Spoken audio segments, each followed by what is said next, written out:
आणि पार्थ पवारसाठी केवळ 48 तासात व्यवहार झालाय। म्हणजे पार्थ पवारसाठी रजिस्ट्री करणारा अधिकारी, कलेक्टर, महसूल मंत्री, बाप असलेले उपमुख्यमंत्री सगळे सज्ज आहेत।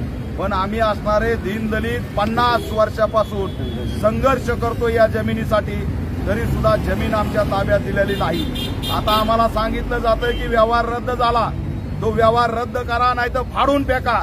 पण तात्काळ आमच्या 271 जणांच्या वंशावळीला अस्तित्वात असणाऱ्या आजच्या ही जमीन वाटप झाली पाहिजे। या जमिनीवर आता सुद्धा सरकारचं आरक्षण पडलेलं आहे 12 एकर मध्ये, ते सुद्धा हटवलं पाहिजे आणि या ठिकाणी ही जमीन महार वतनची आमच्या ताब्यात दिली पाहिजे, अशी मागणी आम्ही या ठिकाणी करतोय। या शीतल तेजवानी ही मास्टरमाइंड आहे, हिचा आका कोण आहे, ही कुणाच्या बळावरती जमिनी लुटती, तिच्यावरती अॅट्रॉसिटी ऍक्ट अंतर्गत गुन्हा दाखल झाला पाहिजे। आता